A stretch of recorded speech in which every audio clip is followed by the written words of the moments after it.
तुमच्या माझ्या तरण्या ताठ्या पुरी संध्याकाळी 7 नंतर घरामध्ये नाही आल्या तर मला सांगा आई वडिलांच्या हृदयाचा ठोका चुकतो की नाही? आज आजूबाजूला ही परिस्थिती आहे. धर्मद्वेष्टे धर्मांध माणसं आमच्या धर्मावर विशिष्ट पद्धतीने घाला घालतायत. लव जिहादचा प्रश्न प्रचंड गंभीर स्वरूपात वासून उभा आहे आणि आम्ही आमच्याच सुखामध्ये इतके रममाण आहे. आम्हाला कुणाशी काही कशाशी घेणं देणं नाही. ज्यावेळी हे संकट आमच्या उमरेवर येऊन ठकेल तेव्हा मात्र मग आमच्या तळपायाखालची जमीन सरकल्याशिवाय राहणार नाही. उपस्थित सर्व श्रोतृवर्गाच्या हृदयस्थ परमात्म्याला अत्यंत श्रद्धाभावाने नमस्कार करते, वंदन करते. अत्यंत थाटात दिमाखात आयोजित होऊ घातलेला हा सुंदर असा सोहळा, भगवान श्री साईनाथांच्या मूर्तीची प्रतिष्ठापना, मंदिराचा लोकार्पण सोहळा आणि या दिव्य भव्य अशा सोहळ्याचे आपण सर्व साक्षीदार आणि आजची जागराच्या दिवशीच्या कीर्तनाची सेवा माझ्या परम भाग्याने माझ्या वाट्याला आली आहे. म्हणून उपस्थित असलेल्या सर्वांचे अत्यंत मनापासून दर्शन घेते. सेवेसाठी उपस्थित असलेले सर्व श्रोत्यांमध्ये असलेले पंचक्रोशीतले मान्यवर नागरिक असतील, उत्तम गायक, वादक, टाळकरी, विणेकरी, भालदार, चोपदार या सर्वांच्या साक्षीने, सर्वांच्या अधिकाराने हा उत्सव सुरू आहे. ज्यांच्या माध्यमातून मी इथे आले, विषयाला सुरुवात करण्यापूर्वी, अभंगाची पूजा बांधण्यापूर्वी अल्पसा परिहार द्यायचा, तो असा ज्या निमित्ताने आपण सगळे जमलो आहोत ते निमित्त दिव्य आहे. ते निमित्त तुमच्या माझ्या भाग्याचं आहे. भगवान साईनाथ आज तुमच्या माझ्यासाठी आलेत बरं का. प्रतिष्ठापना उद्या आहे, प्राणप्रतिष्ठा, पूजाविधी. गेले 4-5 दिवसांपासून अव्याहतपणे चालू असलेला हा हरिनाम सप्ताह, हरिनामाचा सोहळा आणि साक्षात परब्रह्माला तुमच्या माझ्यापर्यंत यावंसं वाटावं हे चंदनापुरीचं भाग्य आहे असं मी म्हणेन. काही वर्षांपूर्वी नव्हे, हजारो वर्षांपूर्वी, शेकडो वर्षांपूर्वी साईनाथांची पावलं त्यांच्या पदस्पर्शांनी पुनीत झालेली ही भूमी आणि त्या भूमीमध्ये मला मगाशी राहणे काकूंनी फार सुंदर सांगितलं की ही मूर्ती इथपर्यंत आली, कुणी दिली, कशी दिली, आजपर्यंत पत्ता नाही आणि महाराज खऱ्या अर्थी गुप्तच आले. ते दान गुप्तच राहिलं. हे तुमचं माझं सगळ्यांचं या पंचक्रोशीचं या भूमीचं भाग्य आहे श्रोते हो. संत सत्पुरुष येतात, ऐसी कर्मे साम्य दशा जय होय विरेशा तै मग आपैसा प्रभू कृपा होय. ती कृपा चालत येते बरं का तुमच्या माझ्यापर्यंत. पण बऱ्याचदा आम्ही देवाची परीक्षा घेतो, प्रतीक्षा करायची विसरून जातो. त्यामुळे प्रतीक्षा केली की भगवान आल्याशिवाय राहत नाही आणि परब्रह्म स्वरूपाला पोहोचलेले, सच्चिदानंद मूर्ती असलेले, परब्रह्म स्वरूप असलेले भगवान साईनाथ आज या नगरीमध्ये, आज या भूमीमध्ये इथं विराजमान झाले. तुम्हाला मला पूर्णपणे स्वतःच्या कृपा छत्राखाली घ्यायला. ज्यांच्या माध्यमातून मी इथे आले ते परम आदरणीय प्रमोद काका रहाणे, जे राजकीय सामाजिक नेतृत्व कसं असावं आणि आपलं असणं, आपलं अस्तित्व इतरांच्या कामासाठी कसं यावं याचा आदर्श वस्तुपाठ असलेले आमचे रहाणे काका, मनापासून त्यांना विशेष धन्यवाद देते. त्यांच्या माध्यमातून मी इथे आले. उद्या ज्यांच्या काल्याचं कीर्तन आपण ऐकणार आहोत असे परम आदरणीय ज्येष्ठ कीर्तनकार हरिभक्त परायण उद्धव महाराज मंडलिक, मनापासून त्यांनाही वेगळा नमस्कार करते. अनेक मान्यवर, नामदार, आमदार, मोठमोठ्या मान्यवर मंत्री आणि समाजसेवकांच्या आतिथ्याखाली सुरू असणारा हा हरिनाम सोहळा ही खरी दिवाळी आहे बरं का. आपण सगळे जागे राहा. 7चं कीर्तन 8ला सुरू झालंय, अर्धा तास पंचपदीमध्ये गेलेला आहे. इथून पुढे आता माझ्याकडे उर्वरित वेळ घड्याळ्यातले 10 असले तरी सुद्धा थोडंसं पुढे मागे होतं. हो म्हणा, होतं ना? हां, चालतं. म्हणजे घड्याळ्यातले 12 वाजले तरी चालणार आहेत, कीर्तनाचे वाजायला नको म्हणजे झालं. विठ्ठल विठ्ठल विठ्ठल विठ्ठल विठ्ठल विठ्ठल विठ्ठल. काही लोकांच्या चेहऱ्यावर मोठं प्रश्नचिन्ह. आधीच हे उशिरा सुरू झालं आज 8 वाजता आणि ही आता बाया 12 वाजवणार, म्हणजे आपलं काही खरं नाही. पण काळजी करू नका, तुम्हाला कंटाळा येईल इथपर्यंत कीर्तन करणार नाही. आपण भाग्यवान आहोत. भरतभूमीमध्ये जन्माला आलो, त्यातल्या त्यात महाराष्ट्रामध्ये जन्माला आलो आणि त्यातल्या त्यात चंदनापुरीसारख्या परमपवित्र अशा पावन क्षेत्रामध्ये आपण जन्माला आलो की जिथे भगवंताला यावंसं वाटलं. आणि आज या निमित्ताने आपण सगळे इथे उपस्थित आहात अनेक महाराष्ट्रातल्या मान्यवर नामांकित कीर्तनकारांची कीर्तन सेवा यापूर्वी इथं उपस्थित झाली आणि आज उद्या काल्याचं कीर्तन, आजची जागराची सेवा म्हणून संत श्रेष्ठ नामदेव महाराजांचा, विठुरायाचे प्रेम भंडारी असलेले नामदेव महाराज यांचा अत्यंत सुंदर असं नामदेवांचं पसायदान म्हणून ज्याकडे आपण पाहतो तो प्रत्येकाच्या पाठातला, परिचयातला आणि सगळ्यांच्या माहितीतला, जे कोणी गाथा उघडून बघत नाही त्यांच्यासुद्धा पाठातला अभंग असा अत्यंत सोपा, सुटसुटीत म्हणायला गेलं तर सोपा आहे, अर्थाच्या दृष्टीने गहन असलेला संत श्रेष्ठ हरिभक्त या संप्रदायाचे, वारकरी संप्रदायाचे, विठुरायाचे प्रेम भंडारी असलेले नामदेव महाराज यांचा हा 4 चरणांचा अत्यंत अत्युत्कृष्ट असा अभंग सेवेसाठी घेतलाय. विठ्ठल हल विठ्ठल विठ्ठल हल विठ्ठल विठ्ठल विठ्ठल विठ्ठल. काय कीर्तनाची वेळ जुन्या मंडळींना माहिती होती ती 9 ते 11. आता सोय झाली आमच्या सगळ्यांची 7 ते 9, शॉर्टकट, सगळ्यात सोपं. महिला वर्गाला पण बरं, त्यात आता महाप्रसाद आहे आज, त्यामुळे सगळ्यांच्या दृष्टीने बरी अशी असलेली ही वेळ आज माझ्या भाग्याने कीर्तनाच्या सेवेला मला अत्यंत आनंद वाटतोय की अनेक क्षेत्रातली अनेक मान्यवर मंडळी इथे उपस्थित आहेतच. मी सगळ्यांच्या नावाचा उल्लेख नाही करू शकत, पण आज आदरणीय रहाणे काकांनी मला ज्यांची ओळख करून दिली असे आमचे देव काका इथं उपस्थित आहेत. देवसर आदरणीय, मनापासून त्यांना नमस्कार करते. आमच्या भागवत धर्म संप्रदायामध्ये संत सत्पुरुषांच्या परंपरेमध्ये साईनाथांचं जेवढं स्थान महत्त्वपूर्ण आहे तसं मूळ पंढरपूरच्या वाटेवर असलेलं भोसे नावाचं गाव आणि त्या भोशाचे देव मामलेदार नावाचे अत्यंत सत्पुरुष म्हणावेत असे संत आणि त्या संतांच्या कुळातली एक व्यक्ती आज माझ्या कीर्तनात इथे उपस्थित आहे. म्हणून मी स्वतःला भाग्यवान समजते की आजच्या दिवशी त्यांचं येणं झालं, प्रतिष्ठापना आज साईबाबा स्वतःच्या जागेवर विराजमान झालेत. हे आमचं, आपल्या सगळ्यांचं भाग्य आहे. जन्मोजन्मी आम्ही बहुपुण्य केले, तेव्हा या विठ्ठले कृपा केली. हे एका जन्माचं संचित नाहीच आहे श्रोते हो. जन्मजन्मांतरीच्या ठिकाणी पुण्याचा संचय व्हावा तेव्हा या सगळ्या गोष्टींचा लाभ आणि दुर्लभ असलेला योग तुमच्या माझ्या आयुष्यामध्ये घडून येतो आणि निश्चित तुम्ही आम्ही भाग्यवान आहोत यात शंका आणि संदेह मानायचं काही कारण नाही. फक्त बऱ्याचदा काय होतं, कीर्तन म्हटलं की तिला निमंत्रण नाही द्यावं लागत, ती येते बया. कोण? हा, ती येते.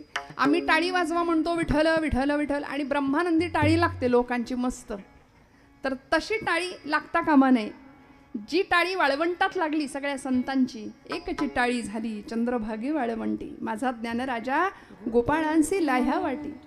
नामदेव कीर्तन करी प्रेमे पुढे नाचे पांडुरंग, असा भक्तीचा जागर गजर सोहळा जिथे घडला, अशा वाळवंटामध्ये जी टाळी झाली ब्रह्मानंदी टाळी, ती टाळी तुमची माझी लागावी. कारण कीर्तन भक्तीचं सारभूत तत्व जर काय असेल तर ब्रह्मीभूत काया होतसे कीर्तनी, भाग्य तरी ऋणी देवैसा.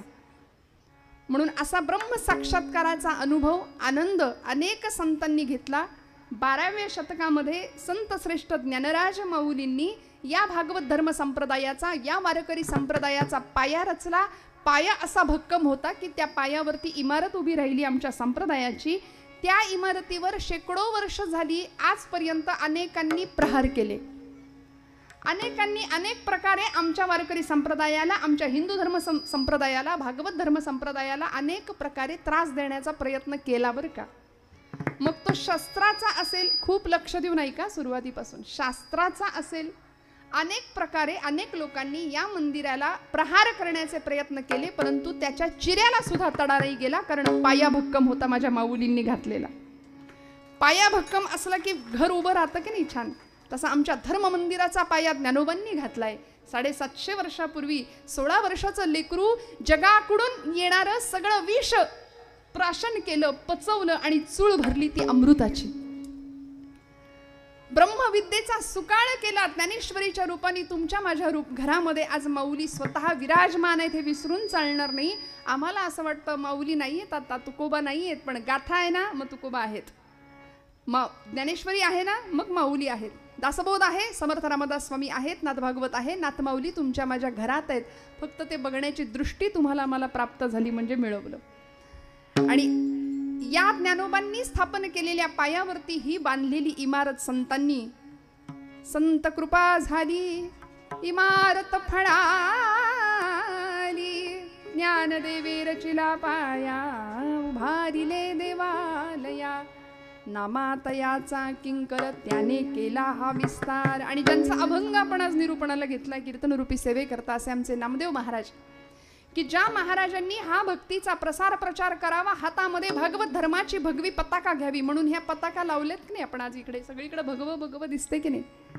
गरज आहे बरं का भगवं करायची सध्या, कारण धर्म आमचा संकटात आहे.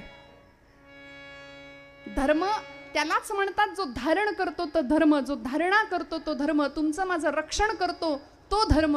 आणि धर्म जर आमचं रक्षण करावं असं वाटत असेल तर आज संकटात असलेल्या धर्माचं आपण रक्षण करायची वेळ आली आहे. म्हणून मंदिरं, देवशाळेतला देवळातला देव, वेदशाळेतला वेद, स्त्रीचं शील, तरुणांचा पराक्रम, वृद्धांचं जीवन हे सगळं सुरक्षित राहावं याकरता आमच्या संतांनी, आमच्या सत्पुरुषांनी हे सगळे घाट घातले. आणि संत वाङ्मयाच्या रूपाने तुम्हाला मला जीवनाची एक सुंदर दिशा दाखवून दिली आहे.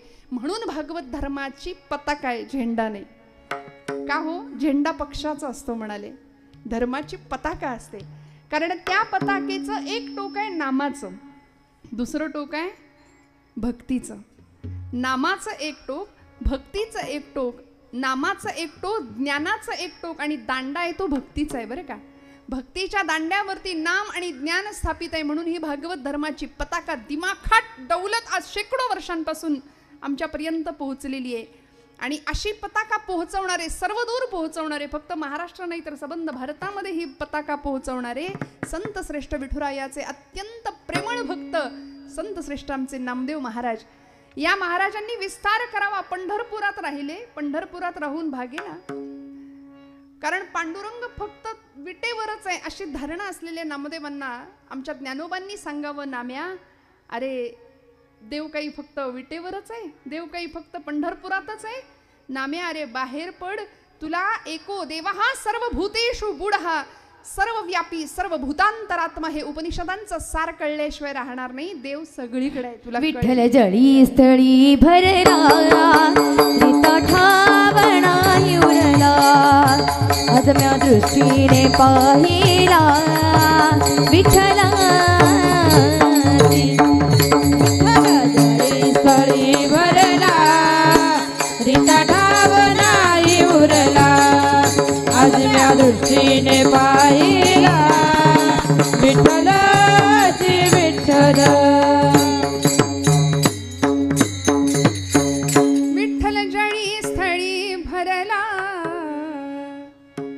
रीता ठावना ही उरला, आजी म्या दृष्टीने पाहिला विठ्ठलची विठ्ठल. सगळीकडे विठ्ठल दिसला हो नामदेव महाराजांना. कधी जेव्हा पंढरपुरातनं बाहेर पडले, ज्ञानदेवांनी सांगावं, नाम्या अरे पंढरपुरात राहून भागायचं नाही, तुला बाहेर पडावं लागेल, धर्माचा प्रचार प्रसार करावा लागेल, नामाचा प्रचार करावा लागेल. आणि मग जगाला कळू दे, नामदेव नावाचा शिंपी हा फक्त कपडे शिवणारा शिंपी नाही, तर अवघा देश आणि अवघा प्रांत शिवायला निघालाय भक्तीच्या धाग्यानी, भक्तीच्या सुईनी आणि प्रेमाच्या धाग्याने. सगळा प्रांत नामदेव महाराजांनी जोडला. पंजाब प्रांतामध्ये घुमान इथं आज नामदेवांचं मंदिर आहे, जिथे मराठी साहित्य संमेलन काही वर्षांपूर्वी भरलं होतं. अशा सर्वदूरपर्यंत पोहोचलेल्या नामदेवांच्या नंतर काळ येतो संत श्रेष्ठ एकनाथ महाराजांचा, ज्यांनी भागवत धर्माला खऱ्या अर्थी खांब दिला. जनार्दन एकनाथ खांब दिला भागवत. आणि अशी स्थापना झालेली मंदिराची रचना, त्या मंदिराचा कळस होण्याचं काम आमच्या तुकोबरायांनी केलं. तुका म्हणे आता, तुका म्हणे आता, तुका म्हणे आता, उरलो उपकारा पुरता. तुका म्हणे आता, तुका म्हणे आता, उरलो उपकारा पुरता, उरलो उपकारा पुरता. अणुरणिया भोगणा, अणुरणिया भोगणा तुला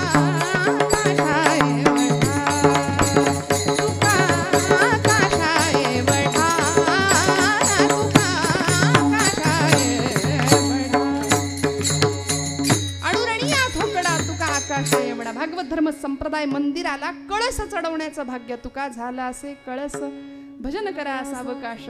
अशी सुंदर दिव्य आणि भव्य अशी भक्तीची परंपरा, संतांची परंपरा तुम्हाला मला लाभली, म्हणून आम्ही भाग्यवान आहोत की या संप्रदायाचे, या परंपरेचे आम्ही पायिक आहोत. नाहीतर मग डोंगरे शास्त्रीजी फार सुंदर सांगतात बरं, कीर्तन के लिए कथा के लिए जाने की हमारी औकात क्या है. आम्ही कोण कथेला कीर्तनाला जाणार हो. बघा तुम्ही, ठरवून सुद्धा आम्ही कीर्तनाला येऊ शकत नाही. बघा महिला वर्ग, आज येत आहे का कीर्तनाला?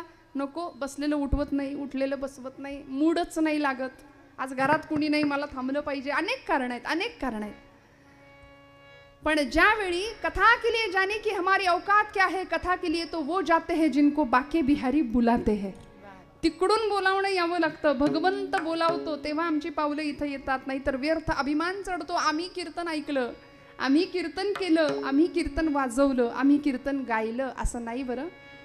आणि म्हणून याच विकारातून सुटका व्हावी तुमची माझी, याकरता संतांनी तुमच्या आमच्यासाठी भगवंताकडे मागणं मागितलं. म्हणून मागणी पर असलेला नामदेव महाराजांचा प्रस्तुतचा हा अभंग, ज्याला नामदेवांचं पसायदान म्हणून साहित्यामध्ये दर्जा मिळाला. ज्या पद्धतीनं ज्ञानोबांनी पसायदान मागितलं, ज्ञानोबांचं पसायदान कुणाला माहिती नाही, संतांनी मागणं मागितलं. पहिला प्रश्न आहे, संत मागणं मागतात का, आणि मागत असतील तर काय मागतात. संतांचं मागणं आणि तुमचं आमचं मागणं याच्यामध्ये नेमका फरक काय आहे, आणि संतांना मागावं का लागतं. तुकोबरायांच्या आयुष्यामध्ये जर बघितलं तर तुकोबरायांनी भगवंताकडे मागणं मागितलं, हेची दान दे गा देवा तुझा विसरण भावा, तुझा विसरण भावा, तुझा विसरण भावा, हेची दान दे गा देवा तुझा विसरण भावा, तुझा विसरण भावा, तुझा विसरण भावा.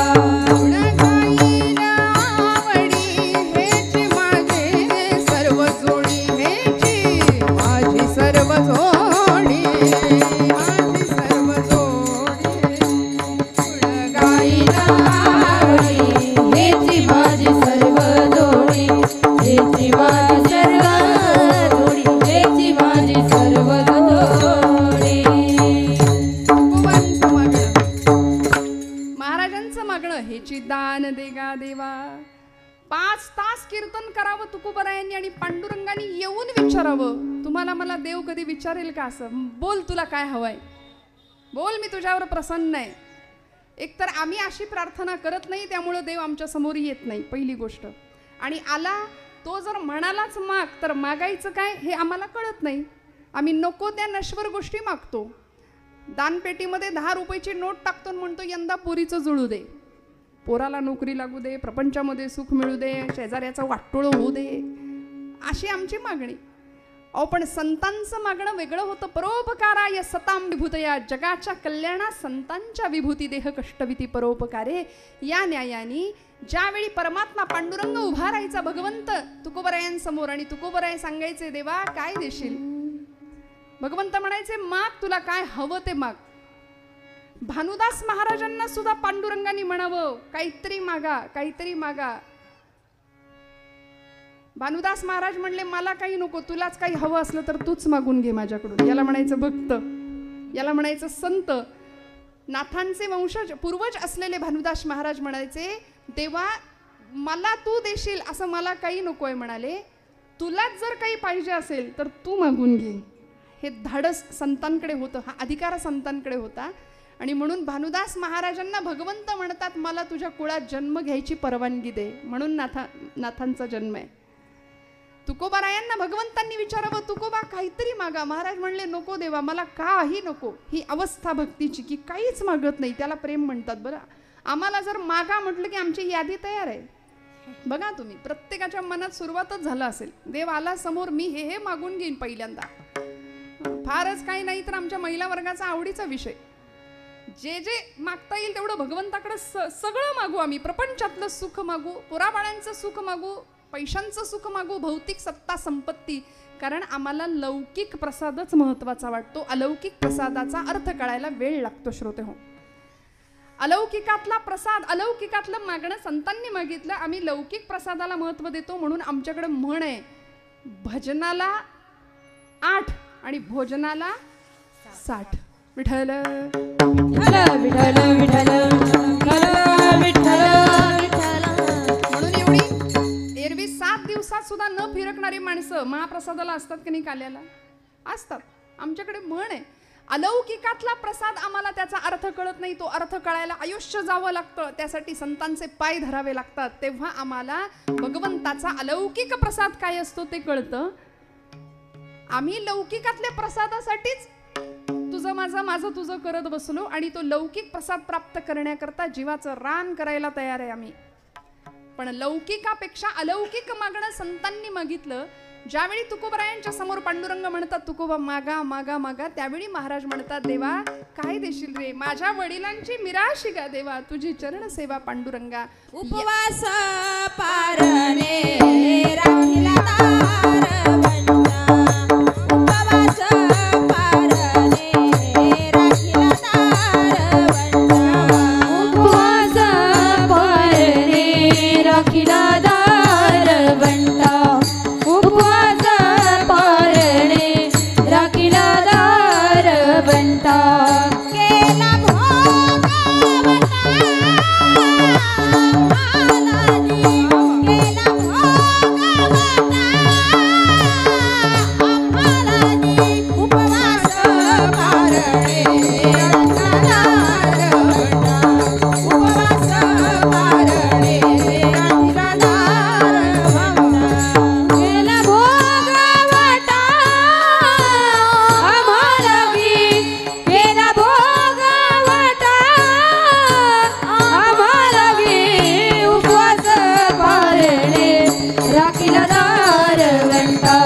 उपवास पारणे राखिला दार बंटा.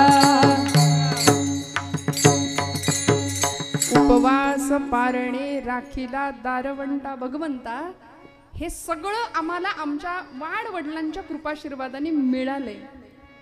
इको बंद करा दादा, कमी ठेवा मगापेक्षा. माझ्या वडिलांची मिराशी गा देवा, तुझी चरण सेवा पांडुरंगा. देवा काय देशील? अरे आमच्याकडे संपत्ती म्हणूनच आम्हाला हे मिळाले, तू काय देणार आता? तुकोबा म्हणतात आमच्या वडिलांची मिरास आहे. मिरास या शब्दाचा अर्थ कॉन्व्हेंटला जाणाऱ्या पोरांना कधीच कळणार नाही. फार तर तो कीर्तनात कळेल, फार तर तो मराठी माध्यमाच्या पोरांना कळतील. आता याच्यातून मी इंग्लिश मिडियमला घालू नका आणि मराठी मिडियमला घाला हे सांगायला आलेली नाही. काळाची गरज आहे, आमच्या पोरांना उत्तम इंग्लिश बोलता आलंच पाहिजे, पण आमच्या मायबोलीला विसरून चालणार नाही. तुकोबांची गाथा काढायची असेल, ज्ञानोबांची ज्ञानेश्वरी काढायची असेल या जन्मात, तर मराठीला सोडून चालणार नाही. महाराज म्हणाले माझ्या वडिलांची मिरास. मिरास या शब्दाचा अर्थ ॲसेट असा आहे बरं का. आता असं बोललं मराठीत की लवकर कळेल. आणि ॲसेट या शब्दाचा अर्थ आहे संपत्ती, वारसा हक्काने जे मिळतं की नाही ते. तुकोबा म्हणतात आम्हाला वारसा हक्काने काय मिळाले? तुझी चरण सेवा पांडुरंगा. आज आमच्या घरातलं 16 वर्षाचं कार्ट वडिलांना विचारतं तुम्ही आमच्या करता काय ठेवले, विचारतं की नाही? 20, 22, 25 वर्षाचं वय झालं, जरा मिसरूड फुटलं, जरा काही कळायला लागलं की आम्ही आमच्या पालकांना विचारून मोकळे. 7-12चा उतारा आमचं नाव पाहिजे आता, आमच्यासाठी तुम्ही काय ठेवलं असं म्हणणारी आजची पिढी. आणि तुकोबरायांसारखा एक द्रष्टा संत तुकोबराय सांगतात माझ्या वडिलांची मिराशी गा देवा, तुझी चरण सेवा पांडुरंगा. भगवंता मला तुझ्या चरणांची सेवा माझ्या वाडवडिलांकडून मिळाली आहे, तू मला काही द्यावं असं काहीच नाही. आणि द्यायचंच असेल तर हेची दान दे गा देवा, तुझ्या विसर न व्हावा. असं उदात्त मागणं, देणारा तेवढ्याच ताकदीचा, मागणारा तेवढ्याच ताकदीचा. ज्ञानोबांच्या बाबतीमध्ये जगानी फक्त निंदा अपमान छळ एवढंच दिलं. आमच्या साईनाथांचं उदाहरण घ्या, पणत्या पेटवायला, दिवे पेटवायला तेल सुद्धा नाही, लोकांनी चेष्टा करावी, पाणी द्यावं तेल म्हणून आणि पाण्यावरती दिवे पेटवावेत, हा चमत्कार करावा. या चमत्कारासाठी संतांचा जन्म नव्हता श्रोते हो. साईनाथांना चमत्काराची हौस नव्हती हो. ब्रह्मचैतन्य गोंदवलेकर महाराज सातारचे एक प्रसिद्ध संत आहेत. ते म्हणायचे संत जेव्हा चमत्कार करतात त्यावेळी त्यांच्या पातळीपेक्षा कितीतरी खाली आलेले असतात. साईनाथांना लोकांचा विश्वास बसावा याकरता चमत्कार करावे लागले. चमत्काराची हौस नव्हती. साक्षात ब्रह्मतदाकार वृत्तीला सच्चिदानंद अवस्थेला पोहोचलेली ही विभूती. आणि अशा वेळी ज्ञानोबांच्या काळात सुद्धा ज्ञानोबांना कमी नाही त्रास दिला लोकांनी. इतकं छळलं. रस्त्याने जाताना माधुकरी मागताना कुणीतरी झोळी हिसकावून घ्यावी, पीठ ओढून घ्यावं, सांडावं सगळं जमिनीवर, कुणीतरी पिठात रेघोट्या ओढाव्यात. काय पाप केलं होतं मला सांगा, काय पाप केलं होतं असं? हा. आणि अशा वेळी हे सगळं सहन करावं या चारही भावंडांनी. आई वडिलांनी देहांत प्रायश्चित्त घ्यावं. का? मुलांना संन्याशाची पोरं म्हणून हिणवू नाही समाजाने. ब्रह्मचित्काला मुक्ताई निवृत्तीनाथांना सांगते, दादा आई कुठे गेली रे? निवृत्तीनाथ सांगतात, मुक्ता आई आपली देवाघरी गेली. मुक्ताई सांगते, आई तर रोजच जाते देवाघरी. अश्वत्थ वृक्षाला प्रदक्षिणा घालते, सिद्धेश्वराला जाते, आत्ता येईल आई म्हणाले. नाही मुक्ते, आई कायमची निघून गेलीये, देहांत प्रायश्चित्त घेतलं आई वडिलांनी असं सांगितलं. आणि मुक्ताईनी परकर पोलक घातलेली 4 वर्षाची पोर निवृत्तीदादांच्या मांडीवर बसते आणि सांगते, निवृत्तीदादा आई गेली, मग आता तुम्हाला आई कुठली हो? तुम्हाला आई कुठली? ढसढसा बांध फुटला निवृत्तीनाथांचा. मुक्ताईच्या भुरभुरत्या केसावरनं हात फिरवला आणि सांगतात, मुक्ते आजपासून तू माझी आई, आद्यत्रय जननी देवांची. काय दिलं हो समाजाने या सगळ्या लोकांना. पण तरी सुद्धा जे खळांची व्यंकटी सांडो तया सत्कर्मी रती वाढो, भूता परस्परे पडो मैत्र जीवांचे. जे खळांची व्यंकटी, दुष्टांचा दुष्टपणा संपू दे, तया सत्कर्मी रती वाढो. असं इतकं देखणं मागणं जगाच्या पाठीवर कुणीच नाही मागितलं, आमच्या संतांनी मागितलंय.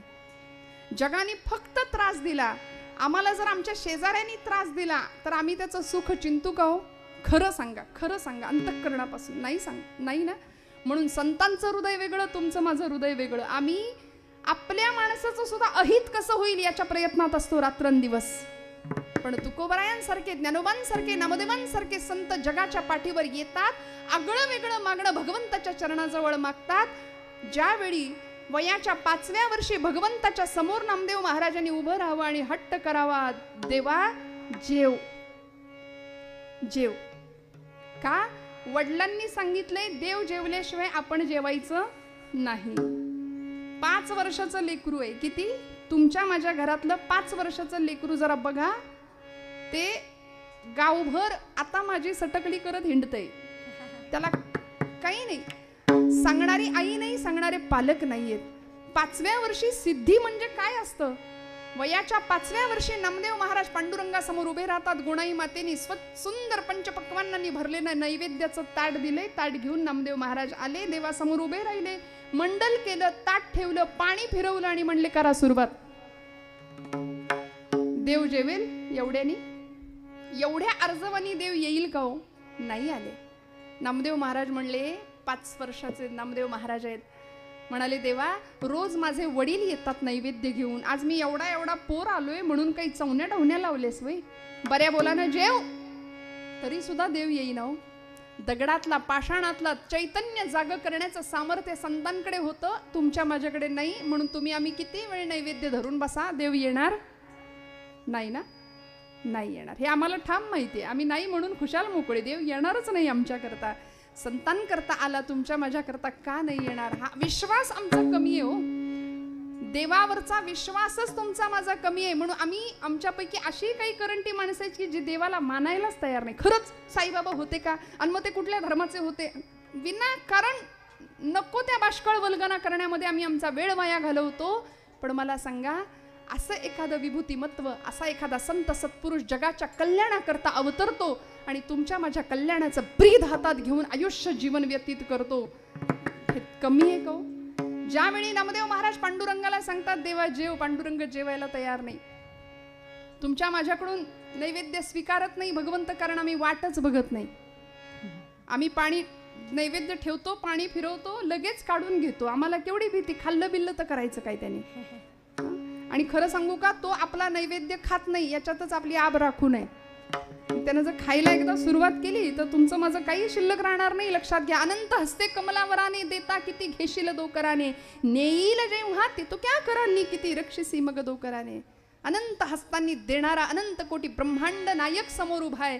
नामदेव महाराज सांगतात पांडुरंगा जेव की रे बाबा कर कटेवरी हात तुझे विटेवरी पाया, कटेवरी हात तुझे विटेवरी पाया, पंढरीच्या पांडुरंगा पाहतोसे काय, कटेवरी हात तुझे विटेवरी पाया, कटेवरी हात तुझे विटेवरी पाया.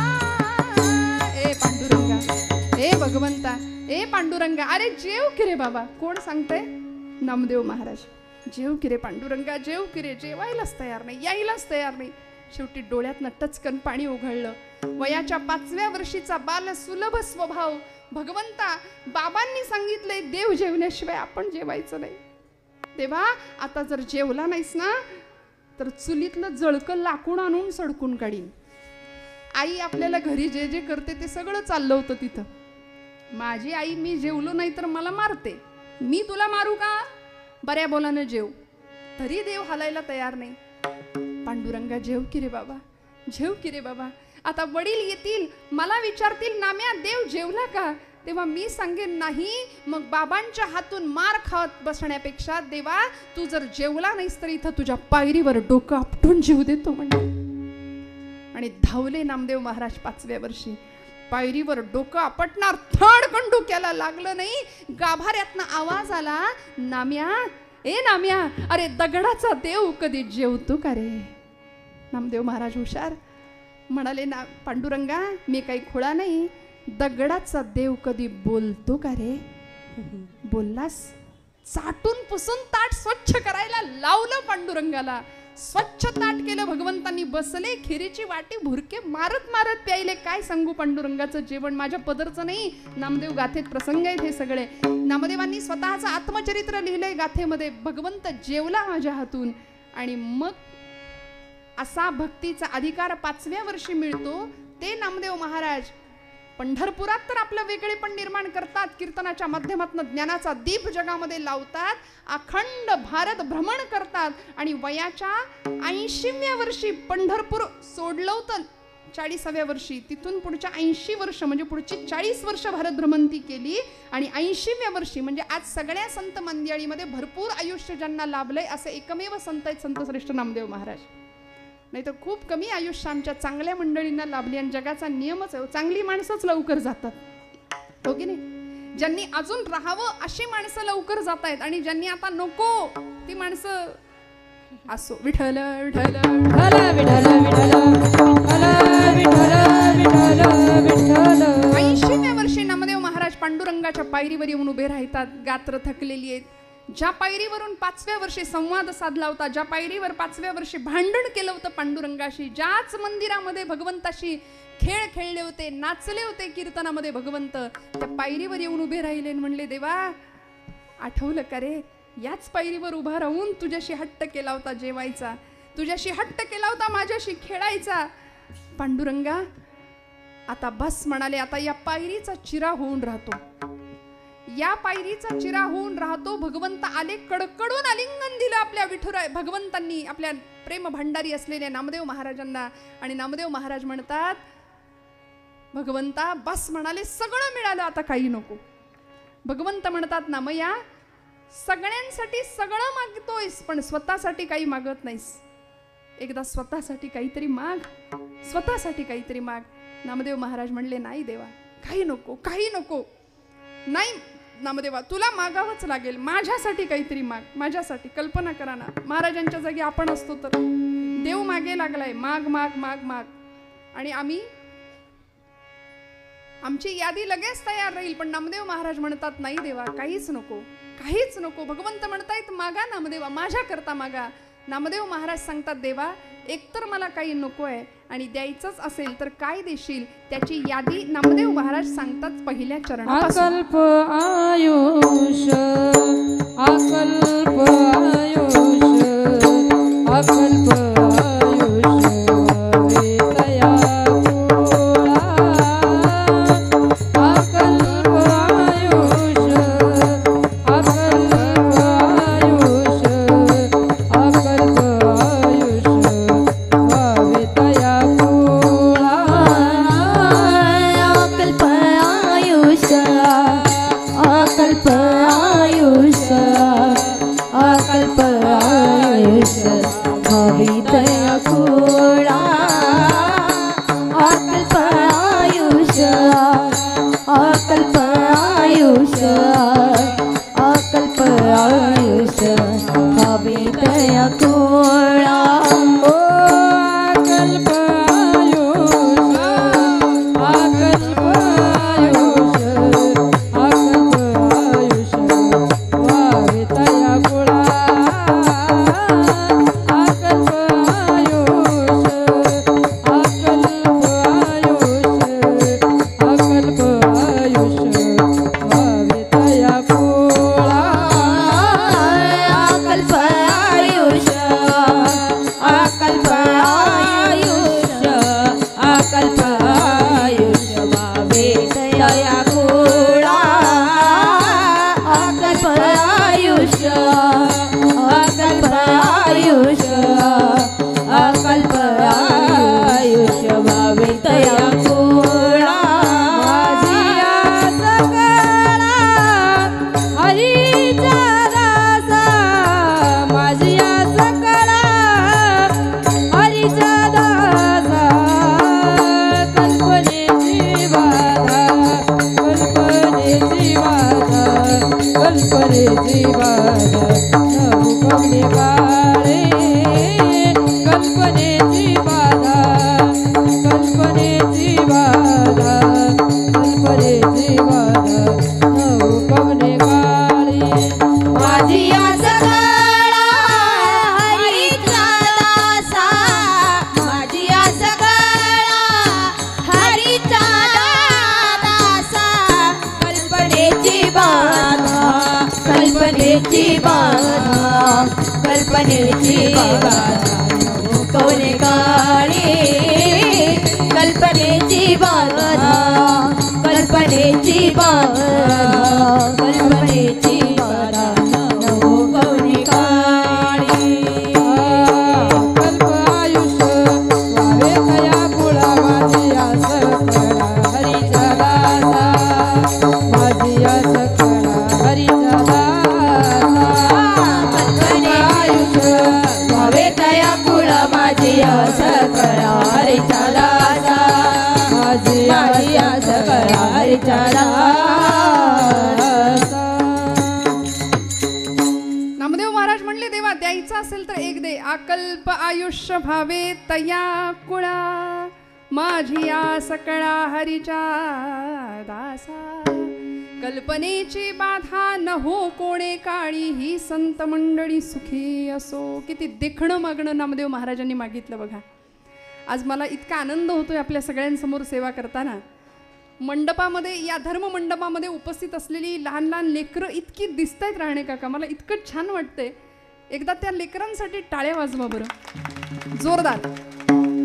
त्यांची चुळबुळ चालली आहे त्यांच्या पद्धतीने, पण हे खरं आमच्या देशाचं भवितव्य आहे. ही धर्माची खऱ्या अर्थी उत्थान करणारी अशी पिढी आहे की जिथे संतांना आनंद व्हावा, ज्या भूमीला आनंद व्हावा, की इथली लेकरं कथा कीर्तनं ऐकणारी असावीत. आणि तीच लेकरं एका बाजूला व्यसन आणि फॅशनच्या आहारी जाऊन जर धर्मसंस्कृती बुडवायला निघाली असतील तर त्यांना योग्य मार्गावर आणणारी ही पुढची पिढी निर्माण होतीये हे आम्हाला विसरून चालणार नाही. मला आनंद वाटतोय इथल्या या मंडळाच्या किंवा या सगळ्या कार्यक्रमाच्या खटाटोपामध्ये प्रत्येकाने आपलं कार्य, ज्यांनी ज्यांनी आपलं कार्य दिलं आहे, अशी सगळी तरुण मंडळी इथं दिसत आहेत. महाप्रसादाची तयारी इतकं छान सगळं चालू आहे. मग मला सांगा, आपण सर्व मंडळी असे उदास चेहऱ्याने बसलाय असं काही नाही ना? नाही ना? देवानी एवढं छान सृष्टीत आम्हाला जन्माला घातलंय आणि आम्ही जर असे मुडदूस चेहऱ्याने बसलो, इथे कुणाच्या घेण्यात नाही, कुणाच्या देण्यात नाही, तर त्याला आवडेल का हो? मला सांगा, सडलेलं, कुजलेलं, नाचलेलं फूल आम्ही देवाला कधी घालतो का? नाही ना? मग हा देह ज्यावेळी टवटवीत आहे, हा देह ज्यावेळी उत्तम कार्यरत आहे, तोच देह भगवंताच्या चरणाजवळ न्यायचा आहे. नाहीतर उठलेलं बसवत नाही, बसलेलं उठवत नाही, इकडं बोललेलं कळत नाही, ऐकलेलं ऐकायला येत नाही, अशी अवस्था येते.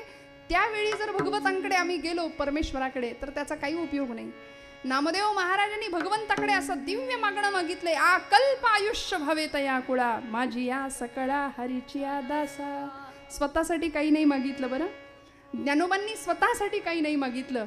तुकोबा म्हणाले, हेची भावी माझी आस, हेची भावी माझी आस, हेची भावी माझी आस, हेची भावी माझी आस, हेची भावी माझी आस.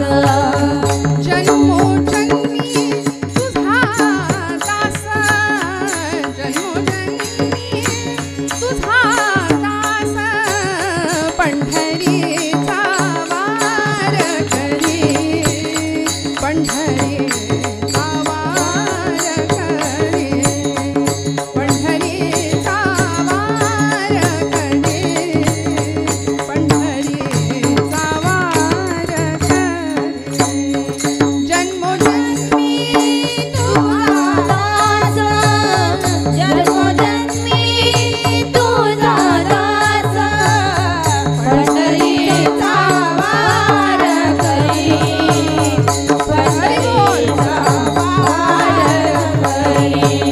पंढरीचा वार करी, पंढरीचा वार करी, पंढरीचा वार करी. किती भाग्य, भाग्याचा हेवा करावा जगाने आमच्या. या सर्व मुलींसाठी एकदा जोरदार टाळ्या वाजवायच्या. पखवाज वादन हे क्षेत्र तसं म्हटलं तर पुरुषांचं आहे, बरोबर ना. त्या ताकदीने वाजला गेला पाहिजे. पण तरी सुद्धा आज ही आमची ताई इथं काय नाव अश्विनी हरिभक्तीपरायण अश्विनीताई महाराज, मनापासून त्यांच्यासाठी टाळ्या वाजवा. इतकी गोड थाप पखवाजावरची आहे. कारण असंही महिला कुठल्या क्षेत्रात आता मागे नाही. तो आता एसटीत सुद्धा आम्हीच निम्मे आहे की नाही. किती आनंद झाला बघा इकडं. वा वा. सगळ्या क्षेत्रात आणि स्त्री शक्तीचं जाज्वल्य प्रतीक म्हणून स्त्री देहामध्ये भगवती जगदंबा वास करते. या देवी सर्व भूतेषु शक्ती रूपेण संस्थिता, नमस्तस्यै नमस्तस्यै नमस्तस्यै नमो नमः. मला सांगा, राहणे काकांना आणि या मंडळाला मनापासून धन्यवाद देते की इथे सुद्धा आरक्षण आम्हालाच आहे जास्त, पहिल्या दिवसापासून आहे की नाही. परवा ताई होत्या, सुप्रिया ताई होत्या, काल सोनाली ताई होत्या, आणि आज माझ्या भाग्याने आपल्या सगळ्यांचं दर्शन आम्ही घेतोय. हे खरं भाग्य आहे. हे खरं संचित आहे. पूर्वसंचिताचं फळ जर काय असेल तर हे आहे. आणि म्हणून तुम्हाला मला संतांनी आदर्श घालून ठेवलाय की देवानं दिलं ना सुंदर आयुष्य, या पलीकडे काय मागाल.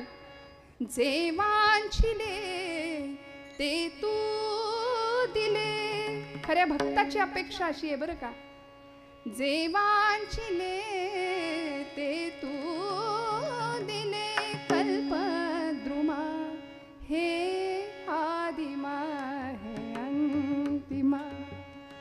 या मातीचे आकाश तू, शिशिरात या मधुमास तू, देशी मृता तू अमृता, पुरुषोत्तमा हे आदिमा हे अंतिमा. देणे तुझे तू केशरी, ऋणात राहावं बरं का देवाच्या. सगळं दिलंय, पायाच्या अगदी डोक्याच्या केसापासून पायाच्या नखापर्यंत अव्यंग देह दिलाय, उत्तम देह दिला. या देहातला एका जरी अवयवात बिघाड झाला तरी डॉक्टरकडे जा. फार पुढचं नाही बोलत, साधी दाढ काढायची म्हणलं तरी 2000 आहेत. बसवायचं अजून पुढचं. एक एक अवयव सगळ्याचा हिशोब करा. आणि हे सगळं भगवंतांनी तुम्हाला मला एकही रुपया न घेता या अनंत कोटी ब्रह्मांडाचे इतके अनंत उपकार आहेत. आणि या शरीराचं, या देहाचं सार्थक जर कशामध्ये व्हायचं असेल तर आम्हाला भगवंताकडे काय मागायचं हे कळलं पाहिजे. नामदेव महाराज वस्तुपाठ ठेवतात तुमच्या माझ्या करता. काय मागतात. आकल्प आयुष्य भावे तया कुळा, माझी या सकळा हरीच्या दासा. माझी या सकळा हरीच्या दासा, आकल्प आयुष्य भावे तया कुळा. हा अन्वय आहे. कुणाला आकल्प आयुष्य द्यायचंय. हरीच्या दासांच्या कुळांना. कुळ हा समूहवाचक शब्द आहे, समूह अर्थाने. हरीच्या दासांना नाही, त्यांच्या कुळांना अकल्प आयुष्य लाभावं. जशी तुकोबरायांची आजची 13वी 14वी पिढी आहे.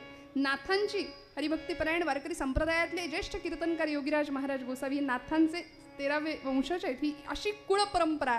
अकल्प आयुष्य लाभावेत या कुळा, माझी या सकाळ हरीची या दासा. किती आयुष्य मागितलं? कल्पापर्यंतच. अकल्प.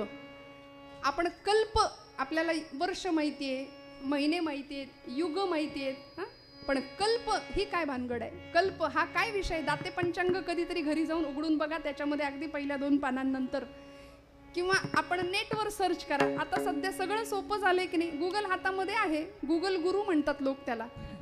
परवा गुरुपौर्णिमेला गुरुची पूजाच नाही केली, म्हणले आम्ही गुगल गुरुच मानतो. आता बुद्धिमत्तेची दृष्ट काढावी मीठ मोहरेंनी यांच्या.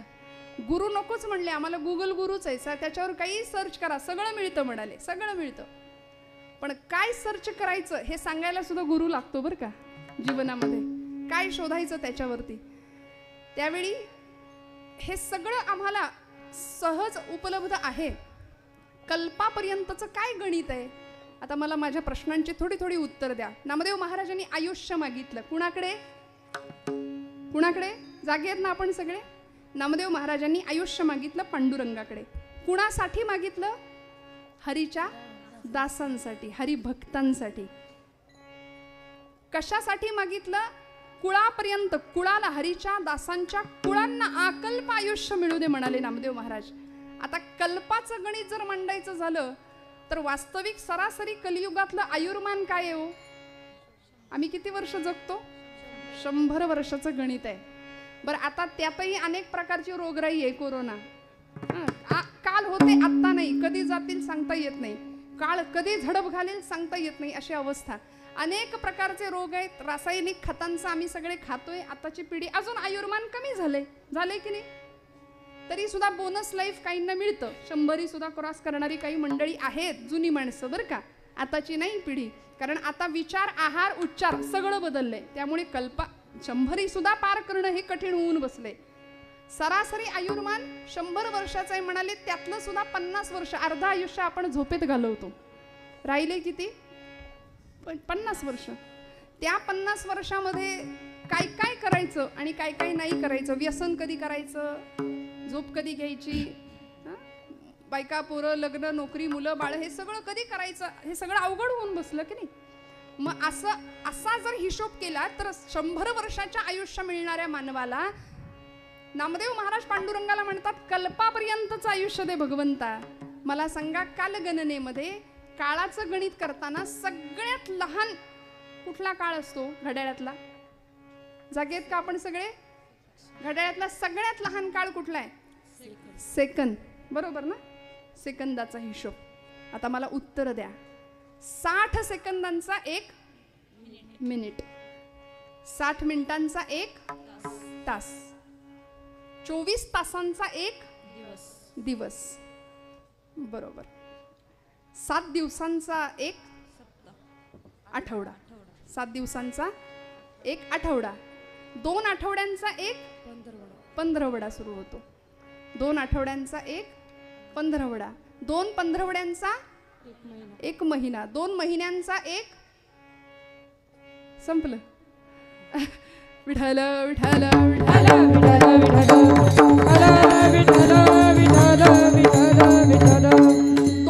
2 महिन्यांचा 1 ऋतू असतो. बरोबर? 2 महिन्यांचा 1 ऋतू. ऋतू किती आहेत? ऋतू आपल्याकडे किती आहेत श्रोते हो? आपण सगळे जागे आहात? किती?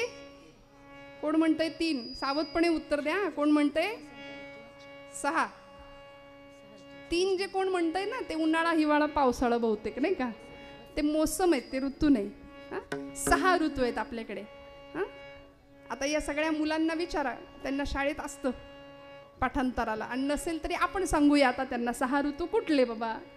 या 6 ऋतूंचा पैकी 3 ऋतूंचं 1 आयन असतं. 6 ऋतूंचं 1 आयन, असं वर्षाला 6 महिने, पूर्ण 1 वर्ष झालं.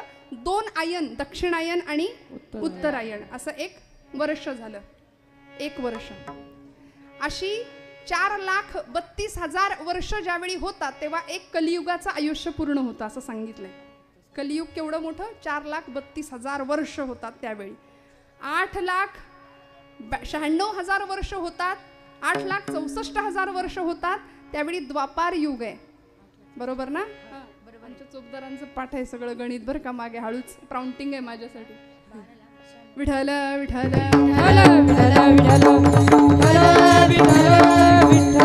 12,96,000 वर्षांचं एक त्रेतायुग आहे आणि पुढे 17,28,000 वर्षांचं एक कृतयुग, सत्ययुग म्हणतात. आणि या सगळ्या युगांची, या सगळ्या वर्षांची बेरीज करू आपण, त्यावेळी एक महायुग होतं. आणि अशी 1000 महायुग होतात तेव्हा एक कल्प होतं. कॅल्सीवर आता करा गणित.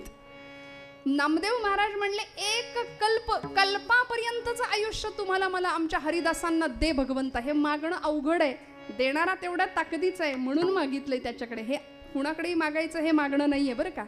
आकल्प आयुष्य व्हावे तया कुळा, माझी या सकळा हरीच्या दासा. माझ्या हरिभक्तांना भगवंता आकल्पापर्यंतचं आयुष्य दे. सोपं सांगते, यावं चंद्र दिवाकर उजाला म्हणतात. या भूमीवर चंद्र सूर्य असेपर्यंत संतांचं नाव अजरामर राहिलं पाहिजे, त्यांच्या कुळाचं नाव अजरामर राहिलं पाहिजे. म्हणून ज्ञानोबांना, बाकी सगळं आम्ही विसरू पण ज्ञानोबा तुकोबा हे या भूमीचं रसायन आहे, हे आम्ही नाही विसरू शकत. पण दुर्दैवानी हे सगळं बाजूला ठेवलंय आणि आम्ही नको त्या पाश्चिमात्यकरणाच्या आहारी जातोय, नको त्यांचं अनुकरण करतोय. आमची पोरं, आमच्या मुली वेशभूषेपासून केशभूषेपर्यंत सगळं शिकवायची वेळ आली. बाई ग, केस नीट बांधून ठेवत जा, कपाळाला डोक्याला एक कुंकू लावत जा. मुलांना सांगावं लागतं, गणपतीची पूजा करतोस, देवीचं नवरात्र आलंय, नवरात्र देवी समोर उभा राहतो, उघड्या डोक्याने जाऊ नको, डोक्याला टोपी घाल. ते म्हणतो बरमुड्यावर पूजा करतो, काय होतंय त्याला? धोतर नेसणारी माणसं बॅकवर्ड समजली जात आहेत आज. का हो? हे धर्म शिक्षण आम्ही देत नाही म्हणून केरला स्टोरी तुमच्या माझ्या आजूबाजूला घडल्याशिवाय राहत नाही. तुमच्या माझ्या तरण्या ताठ्या पोरी संध्याकाळी 7 नंतर घरामध्ये नाही आल्या तर मला सांगा, आई वडिलांच्या हृदयाचा ठोका चुकतो की नाही? आज आजूबाजूला ही परिस्थिती आहे. धर्मद्वेष्टे धर्मांध माणसं आमच्या धर्मावर विशिष्ट पद्धतीने घाला घालतायत. लव जिहादचा प्रश्न प्रचंड गंभीर स्वरूपात आव असून उभा आहे आणि आम्ही आमच्याच सुखामध्ये इतके रममाण आहे, आम्हाला कुणाशी काही कशाशी घेणं देणं नाही. ज्यावेळी हे संकट आमच्या उंबरेवर येऊन ठकेल तेव्हा मात्र मग आमच्या तळपायाखालची जमीन सरकल्याशिवाय राहणार नाही. मला सांगा, हा देश संतांचा आहे, ही भूमी वीरांची आहे, महापुरुषांची आहे. नामदेवांसारखा एक आगळा वेगळा विरळा संत इथे आकल्प आयुष्य मागतो पांडुरंगाकडे, हरिता कुळांना, हरिभक्तांच्या कुळांना. मग तुमचं माझं कर्तव्य काय आहे? ज्या भूमीमध्ये, ज्या मातीमध्ये इथे सोन्याचा धूर निघत होता, मी खोटं नाही सांगत आहे, जुन्या मंडळींना विचारा, इंग्रज आले, परके लुटारू आले, इथलं सगळं लुटून नेलं, भरभरून नेलं, आगबोटी आणल्या रिकाम्या, इथला ताग, इथला कापूस, इथली नीळ, इथलं सोनं, इथलं लोखंड सगळं नेलं, कंगाल करून सोडला आमचा भारत देश आणि स्वतःच्या टाचेखाली आमचा राष्ट्राभिमान सुद्धा तुडवला. भारतीय धर्मशास्त्र, भारतीय कर्मकांड सगळं झूट आहे, सगळं थोतांड आहे असं म्हणून फक्त निंदा केली. 150 वर्ष इंग्रज भारतात राहिला, तो त्याच्या मम्मीला कधी आई नाही म्हणाला आणि आपण मात्र त्याचा गुण घेतला. आम्ही लगेच खरकट उचललं. मी हात जोडून सांगते, आजपासून बदलूया. आपल्या लेकरांना घाणेरडं शिकवू नका. येथ वडील जे जे करीती तया नाम धर्म ठेवीती, तेची येर अनुष्ठिती सामान्य सकल माऊली म्हणते. मोठ्या माणसांवर खूप मोठी जबाबदारी आहे. महिला वर्ग, आपलं जर आपल्या पोरीकडे लक्ष नसेल, काय होत असेल देहाचे 35 तुकडे झाल्यानंतर आपण कल्पना नाही करू शकत. वेळीच सावध व्हावं लागेल, वेळीच जागं व्हावं लागेल, कारण आपण निद्रिस्त आहोत. म्हणून संतांना, समाजाला जाग करण्याची वेळ आली. गात जागा, गात जागा, प्रेम मागा विठ्ठलासी. आपुलिया हिता जो असे जागता, धन्य माता पिता तयांची. जागणं महत्वाचं आहे. आम्ही निद्रिस्त आहोत त्यामुळे. बरं, आमची पोरं स्वप्न बघायला तयार नाहीत, नको ती स्वप्न बघतो आम्ही, नको ती माणसं स्वप्नात येतात आणि सगळ्या आयुष्याचं नुकसान होऊन बसतं. APJ अब्दुल कलाम म्हणायचे, भारताचे मिसाईल मॅन, स्वप्न बघा, स्वप्न बघा, कारण ती स्वप्न तुम्हाला विचार करायला प्रवृत्त करतात आणि तुमचे विचार तुम्हाला कृती करायला भाग पडतात. आणि अशी स्वप्न जर आमच्या पोरांनी नाही बघितली तर आमच्या मुलांचं भवितव्य एवढंच असतं, तेजस्विता, तपस्विता आणि तत्परता या 3 गुण ज्यांच्याकडे आहेत त्यांना तरुण म्हणावं. पण आजचा तरुण संध्याकाळ झाली की धरून आणावा लागतोय, हे आमचं भाग्य आहे. बरोबर आहे की नाही? माझं चुकत असेल तर सांगा. रोज संध्याकाळी सरकार मान्य होणारी माणसं आहेत, यापेक्षा स्पष्ट मी नाही बोलत या गादीवरून. मर्यादा आहे. मग आम्ही अशा पद्धतीची पिढी घडवायची आहे की कथा कीर्तनाच्या माध्यमातून, समाज प्रबोधनाच्या माध्यमातून खऱ्या अर्थी देशाचं उत्थान करणारी, आज 3Dच्या मागे लागणारी पिढी तुमच्या माझ्या बाजूला दिसतीये ना. डोळे खराब करणारी, वजन वाढवणारी, किलोनी. मैदानी खेळ आम्ही विसरलो, सगळं विसरलो. या देशात क्रांती झाली पाहिजे. हातात पत्ते, बसलाय पारावर. आणि या देशात क्रांती झाली पाहिजे. अशा वल्गना आणि बाष्कळ गप्पा बास झाल्या. आता खूप मारणारी लोक पाहिली, पण कृतिशील कार्यकर्ते समोर आले तर असे उत्साह लोकार्पण सोहळे घडतात आणि त्या माध्यमातून अशी ज्ञानाची दिवाळी साजरी होते. म्हणून या मंडळाला क्षतशः धन्यवाद आहेत की तरुण आबाल वृद्धांसाठी ज्या पद्धतीने समाजात जागरण व्हावं हा उद्देश आहे या मंडळींचा. आणि खरं सांगू का, तुम्ही आम्ही आपापल्या पातळीवर काहीतरी देणं लागतो बरं का अशा कार्यक्रमांना. हे सगळं एका हाताने 2 हातांनी शक्य नाहीये. मला सांगा, भगवान गोपाल कृष्णांना गोवर्धन उचलता आला असता की नाही एकट्याला? देव आहे तो, त्याला काय अशक्य होतं? देवाला गोवर्धन पर्वत उचलता आला असता, साईनाथांनी मनात आणलं तर हे सगळं होऊ शकतं. पण भगवंतांनी आदर्श काय घातला? बहुता जनांचे मुखी यश घ्यावे, एकट्याने काही नाही करायचं. भगवंत म्हणले सगळ्यांनी काठ्या लावा. गोकुळामध्ये प्रत्येक जण पुढे आला. प्रत्येकाला वाटत होतं माझ्यामुळेच गोवर्धन उचलला गेलाय, माझाच आधार आहे. प्रत्येकाने काठ्या लावल्या आणि भगवंतांनी मग करांगोळी लावली, तेव्हा गोवर्धन पर्वत उचलला गेला. तसा हा जगन्नाथाचा रथ जर पुढे जायचा असेल तर प्रत्येकाने आपलं तन, मन आणि धन या समर्पणाने इथं आलं पाहिजे बरं का. म्हणून मी एक आव्हान करते या निमित्ताने आपल्या सगळ्यांना की ज्यांना ज्यांना जितकं देणं शक्य आहे, तन मन धन यापैकी काही शारीरिक सेवा करतील, काही अर्चन भक्ती करतील, काही आर्थिक स्वरूपात मदत करतील, पण आपलं कर्तव्य श्रोते हो या धर्मकार्यामध्ये तुमचा आमचा खारीचा वाटा असलाच पाहिजे. या भावनेने तुमचं आमचं अध्यात्म पुढे सरकलं पाहिजे. नामदेव महाराज म्हणतात, हरीच्या कुळांना, हरीच्या दासांना अकल्प आयुष्य मिळू दे. आणि दास दास दास म्हणजे काय हो? दास ही अवस्था आहे, दास ही भूमिका आहे, दास ही काही पदवी नाही आहे कुणाला दिलेली. संतांना कधी किताब नाही मिळाले, पदव्या नाही मिळाल्या, नोबेल प्राइज नाही, कधीच नाही मिळाले. ते फक्त निंदा, अपमान, छळ, अनन्वित अत्याचार सगळं सहन केलं. आणि ते गेल्यानंतर मग दिंड्या निघाल्या, ज्ञानोबांच्या, तुकोबांच्या. आता दिंड्या निघतात, सोहळे निघतात. होते तोपर्यंत भरपूर छळलं. त्यामुळे दास ही पदवी नाहीये, दास ही अवस्था आहे. मन, बुद्धी, ज्ञानेंद्रिय, कर्मेंद्रिय या सर्वांच्या सहित भगवंता मी तुला समर्पित आहे असा समर्पणाचा भाव ज्याच्याकडे असतो त्याला दास म्हणतात, जो आमच्या मारुतीरायांकडे होता.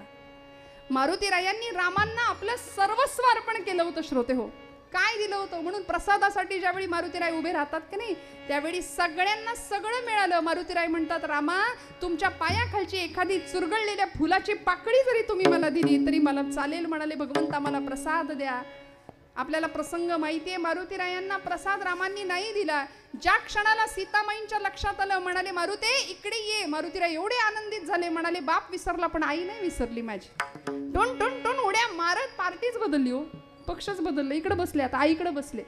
आणि आईने डोक्यावरनं हात फिरवला, म्हणले मारुते किती कष्टलास, किती श्रमलास आमच्या करता.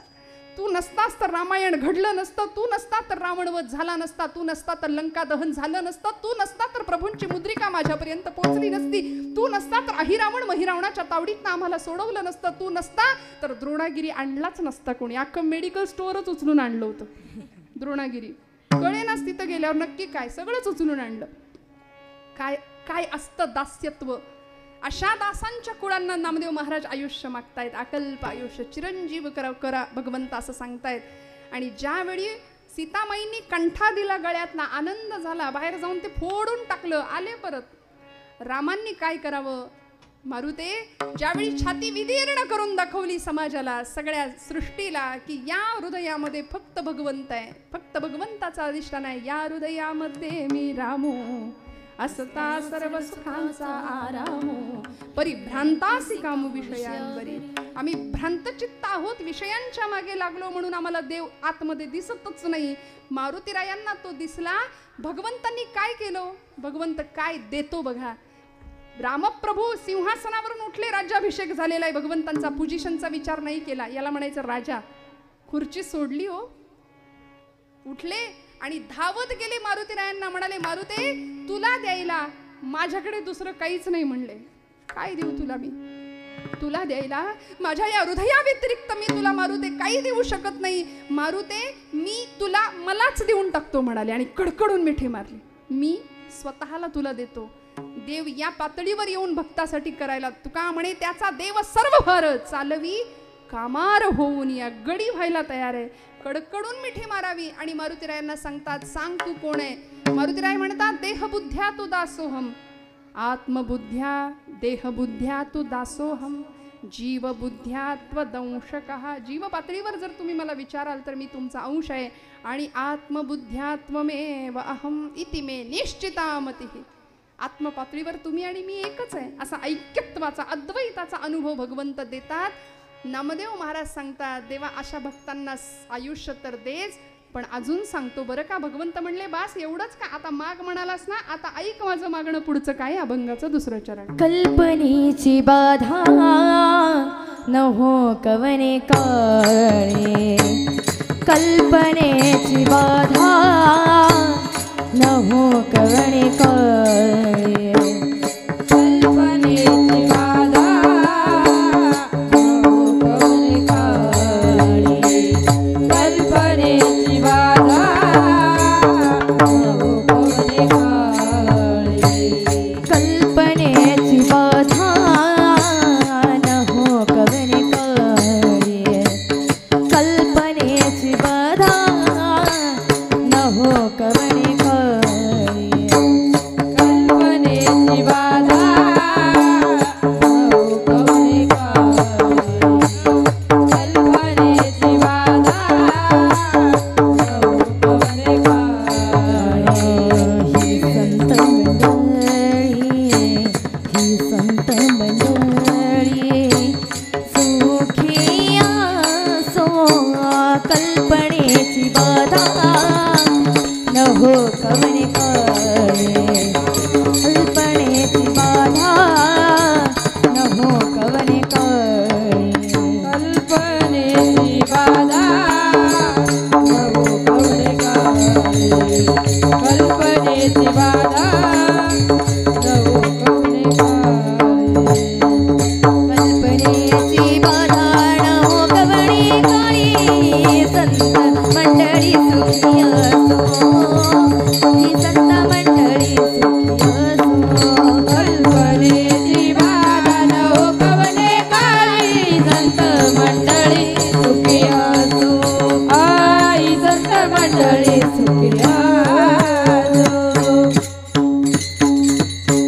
कल्पनेची बाधा न हो कोवणे काळी, ही संत मंडळी सुखे असो. नामदेव महाराज म्हणले माझ्या भक्तांना, भगवंता तुझ्या हरिदासांना कल्पनेची बाधा नाही झाली पाहिजे. कारण माणूस स्वभाव गुणधर्मानुसार कल्पना विश्वात फार रमतो. म्हणाले मी असं करीन तसं करीन, याऊ करीन त्याऊ करीन. हे नुसतं बोलाची कडी आणि बोलाचा आपल्याकडे म्हण आहे बघा. आमची ऐन तारुण्यातली पोरं मी असं 25शीत असं करीन तसं करीन याऊ करीन, त्या वास्तविक काहीच नाही. आणि मग 60-70 ओलांडल्यावर अशा माणसाला विचारलं की नाही काय हो 25शीत कसे होता, काय गेलं सगळं देवाची इच्छा. त्यावेळी मात्र मी असं करीन तसं करीन अशी कल्पना विश्व रमवणारी तरुणाई किंवा अशी पिढी अशी मंडळी नाथांना दिसतात, नामदेवांना दिसतात. आणि नामदेव महाराज म्हणतात की माझ्या भक्ताला कल्पनेची बाधा, कल्पनेचा संशय पिशाच्याचा संसर्ग माझ्या भक्ताला नाही झाला पाहिजे. कारण भगवद्गीतेत भगवंत म्हणतात संशयात्मा विनश्यती.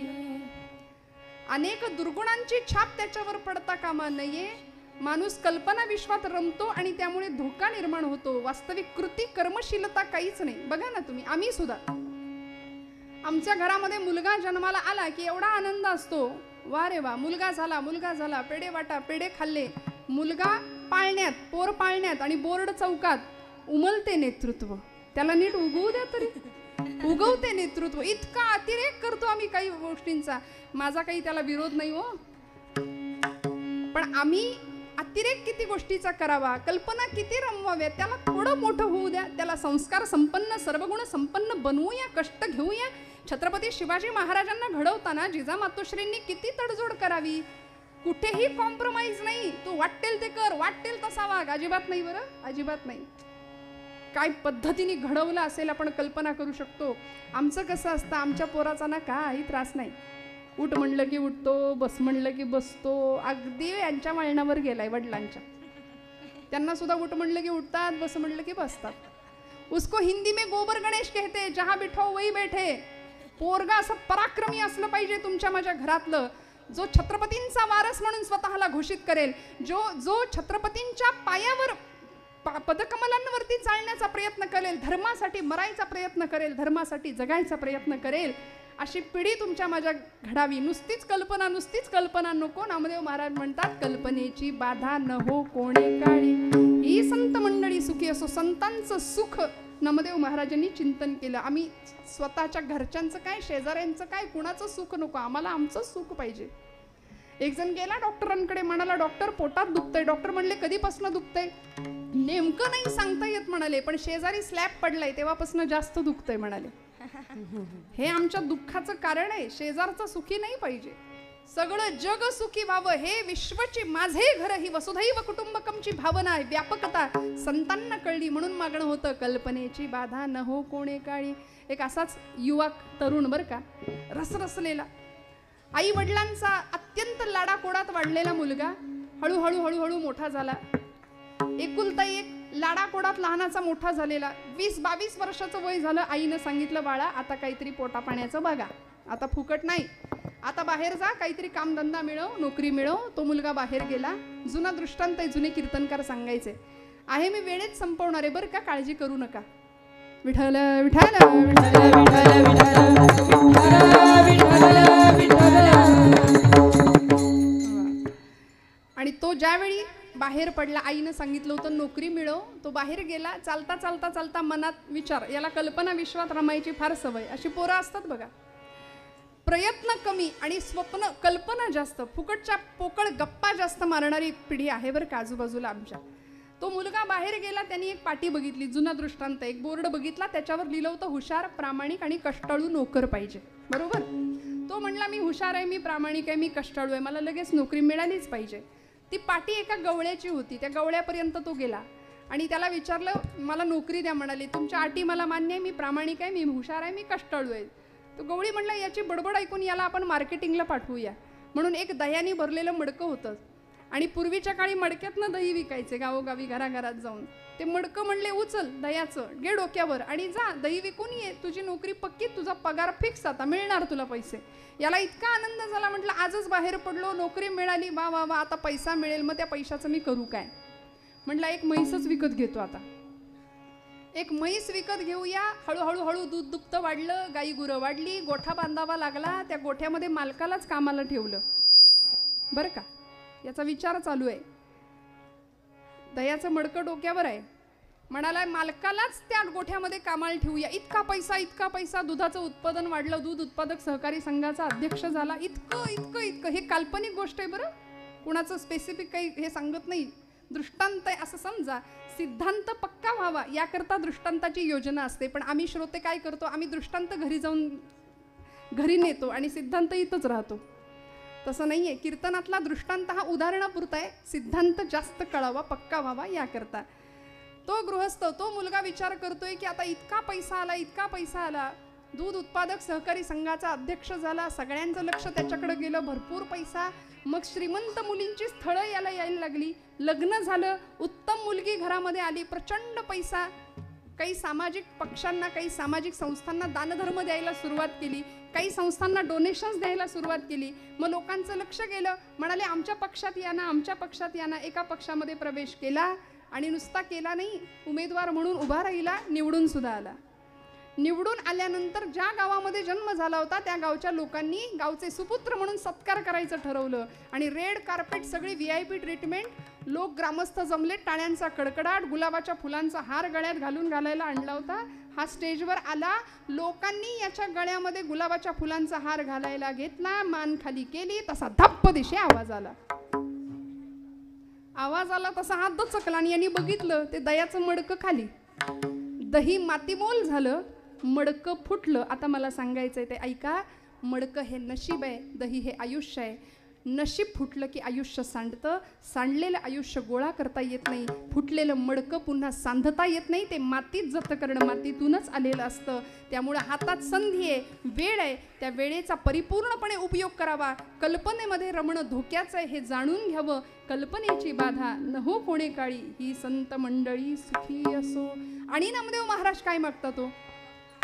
वारा न लागो राजसा, अहंकाराचा वारा न लागो राजसा, अहंकाराचा वारा न लागो राजसा, अहंकाराचा वारा न लागो राजसा.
माझ्या विष्णुदासा भाविकासी.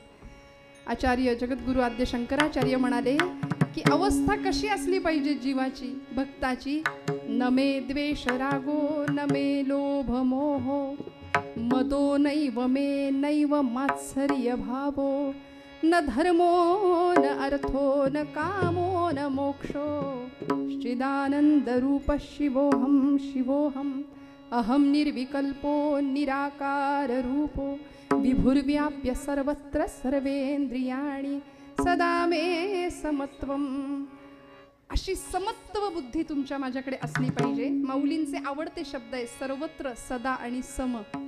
या उपाधी माझी गुप्त चैतन्य असे सर्वत्र, ते तत्वज्ञ संत स्वीकारिती. असं चैतन्य तुमच्या माझ्यापर्यंत यावं असं वाटत असेल तर आम्हाला अहंकार या एका गुणाला बाजूला ठेवावं लागेल. मन, बुद्धी, चित्त आणि अहंकार या अंतःकरण चतुष्टयातल्या 4 गोष्टी आहेत. त्यापैकी अहंकार अत्यंत वाईट, जीवाला दुःखात लोटणारा एकमेव गुण म्हणजे अहंकार आहे.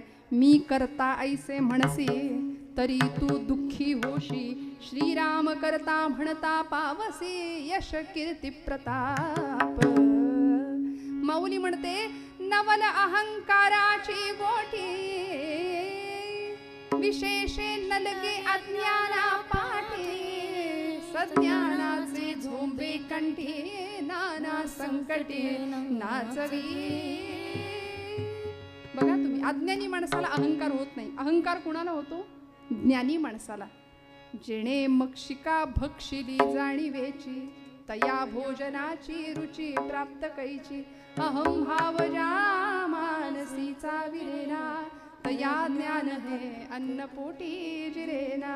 पंचपक्वान्न खाताना एखादी शेजारच्या माणसानं नुसतं सांगितलं आत्ता घासाबरोबर एक माशी गेली पोटात, सगळं भडबडून येईल बाहेर, आहे की नाही?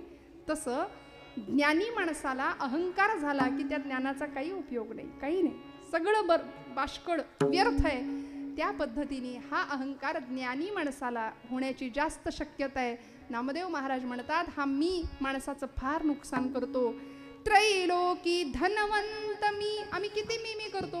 विद्याभिमी वीरमी नाता मी दाता मी नरनाथ मी विबुध मी सर्वज्ञ मी शूर मी भोक्ता मीच सुजान मी सुजन मी स्वानंद मी श्रेष्ठ मी. अरे हो हो हो, किती मी, पण मी हे चिकळे परंतु न कळे कोठील मी कोण मी कोण, मी कुठून आलो, मला कुठं जायचंय हे कळायला अहंकार सोडावा लागेल.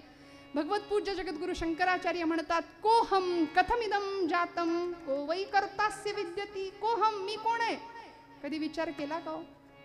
मी इथे जन्माला का आलो, या मीचा शोध घ्यायचा असेल, वेदांताच्या भाषेमध्ये त्याला कूटस्थ चैतन्य म्हणतात. जो आतमध्ये असला आहे ना तो मी, त्याला प्राणशक्ती म्हणतात, त्याला चैतन्य शक्ती म्हणतात. तो भगवंत आहे, तो आहे म्हणून सगळं चाललंय. तो जर निघून गेला तर माणसं म्हणतात उचला आता, आणि घरासमोर गर्दी होते.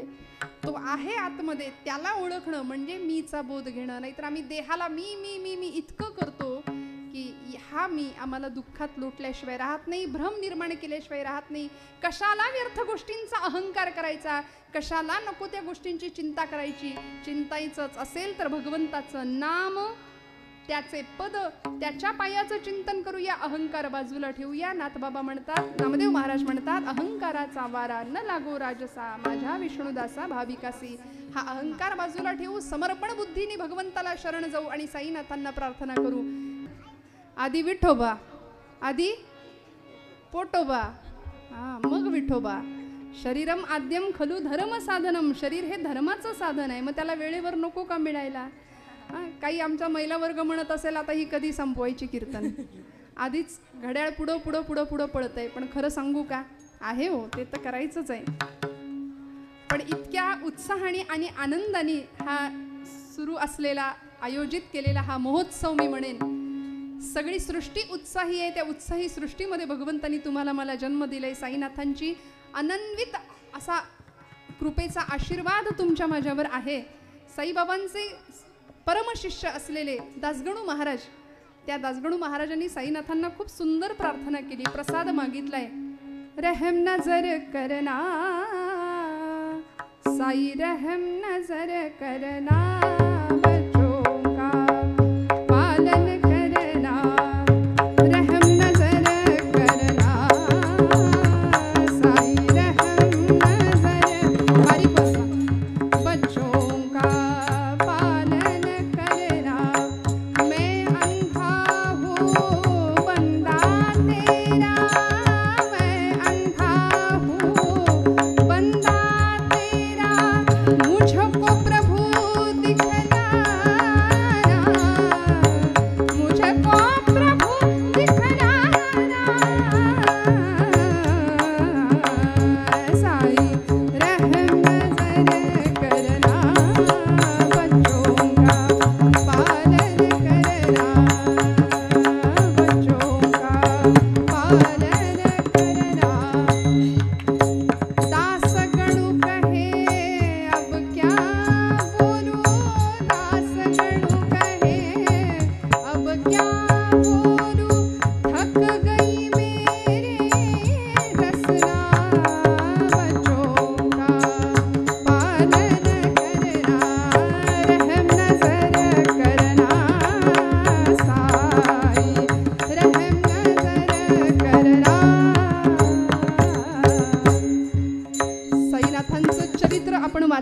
असालच, साईनाथांच्या चरित्राची पोथी वाचत असाल.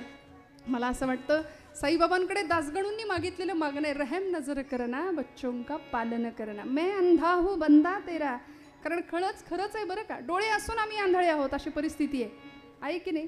जगाकडे डोळसपणे बघायला संतांनी शिकवलं. वास्तववादाचा रोकडा स्पर्श संतांच्या आयुष्याला होता, तो तुम्हाला मला मिळावा. डोळस दृष्टीने समाजाकडे बघावं आणि परमार्थाचा अर्थ कळायचा असेल. आम्हाला अर्थाचा परमार्थ लवकर कळतो, पण परमार्थाचा अर्थ कळायचा असेल तर खऱ्या अर्थी समर्पण भावनेनी, समर्पण बुद्धीनी इथं येणं अपेक्षित आहे. इथे आपला वाटा देणं अपेक्षित आहे. जशी ती खार छोटी होती, पण समुद्र सेतुबंधनाच्या कामामध्ये तिने आपला वाटा उचलला, तिने ते काम पूर्णत्वाला नेलं. प्रभूंची पूर्ण कृपा झाली. तुमच्या माझ्यावर भगवंतांची कृपा व्हावी असं वाटत असेल तर या समाजामध्ये आमच्या संतांनी, सत्पुरुषांनी, महंतांनी देव देश धर्माचं काम हातामध्ये घेतलं. ते मी म्हटलं होतं 3Dचा मागे लागलेला आपला समाज, आपली तरुणाई आणि त्यावेळच्या तरुणांची, त्यावेळच्या महापुरुषांची 3D म्हणजे एकच होती, देव देश आणि धर्म. हे तत्वज्ञान होतं जीवनाचं. त्यामुळे महापुरुषांपासून संतांपर्यंत, संत महंतांपर्यंत, पुराणातल्या देवदेवतांपर्यंत अनेकांनी आमच्या कल्याणाचंच चिंतन केलं. भगवान प्रभू साईनाथ तुमच्या माझ्याकरता इथे आलेले आहेत. त्यांची पूर्ण कृपा व्हायची असेल तर आम्हालाही त्यांच्याकडे मागणंच मागावं लागेल. अहंकाराचा वारा न लागो राजसा, माझ्या विष्णुदासा भाविकासी. आणि जगाचं कल्याण चिंतणाऱ्या अनेक सत्पुरुषांची कृपा तुम्हाला मला लाभावी या एका उद्देशाने नामदेव महाराज सुद्धा सांगतात, भगवंता आता काय देशील रे. ज्याच्या ज्याच्या मुखामध्ये भगवंताचं नाम आहे त्या प्रत्येकाचं कल्याण कर भगवंता. अभंगाचं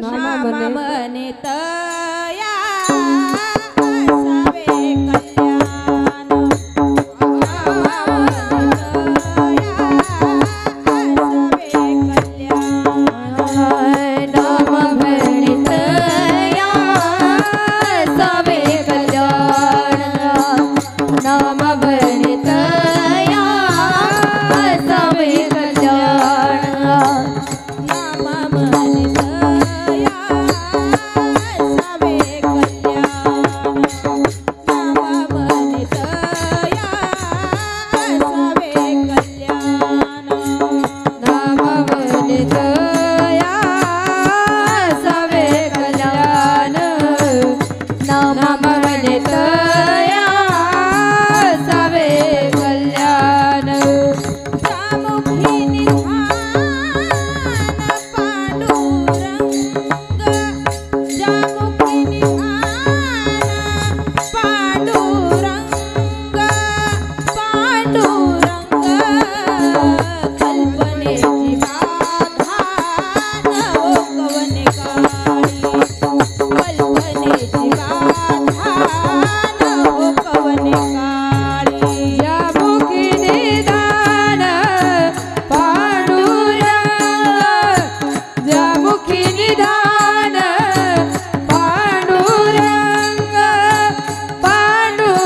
सुखी असो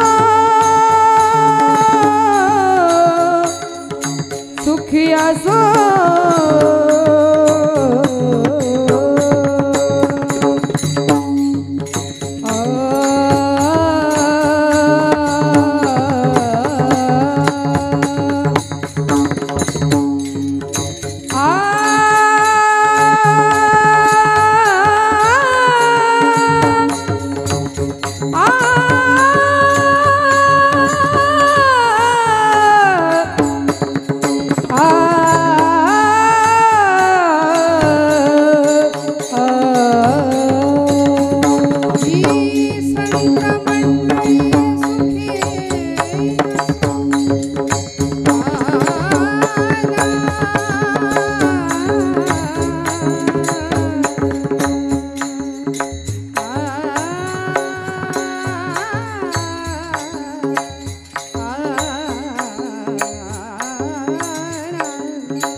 सगळ्यांचं कल्याण चिंतन केलं. ज्या मुखी निधान पांडुरंगा कल्पनेची बाधा न हो कोणे काळी. ही संत मंडळी सुखी असो. असं आगळं वेगळं दिव्य मागणं नामदेव महाराज पांडुरंगाच्या चरणी मागतात. तुम्हाला मला ही सद्बुद्धी व्हावी. इतकी श्रीमंती, इतकं अफाट सामर्थ्य हिंदू धर्म संस्कृतीमध्ये आहे. आज अयोध्येमध्ये प्रभू रामराय सुद्धा येत आहेत. आम्ही साक्षीदार आहोत. राष्ट्र दैवत प्रभू रामचंद्र आमच्यासाठी येत आहे.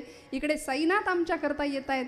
आम्ही साक्षीदार आहोत या सोहळ्यांचे. आम्ही भाग्यवान आहोत. ते भाग्य आमचं आम्ही आजमावावं, ते भाग्य उपभोगूया आणि हा असा आनंदाचा सोहळा साजरा करूया. सगळ्यांचं कल्याण चिंतन करूया. कशाला कुणाचं हृदय दुखावायचं मला सांगा. तुमच्या माझ्या बोलण्यातनं दुसऱ्याच्या हृदयातला विठ्ठल डोलला पाहिजे असं आमचं बोलणं असू द्या. नाहीतर खासकन दुसऱ्याच्या अंगावर ओरडायचं, वासकन एखाद्याला दुखवायचं असं नाही. गळ्यात माळ एक नाही, मग माळेबरोबर पथ्य असावं. जेणे विठ्ठल मात्रा घ्यावी तेणे पथ्य सांभाळावी. पथ्य काय? गळा माळ शोभे आत्मरूप शांती. ती शांती आत्म्याच्या ठिकाणी लाभावी. प्रत्येकाला सुख समाधान प्राप्त व्हावं.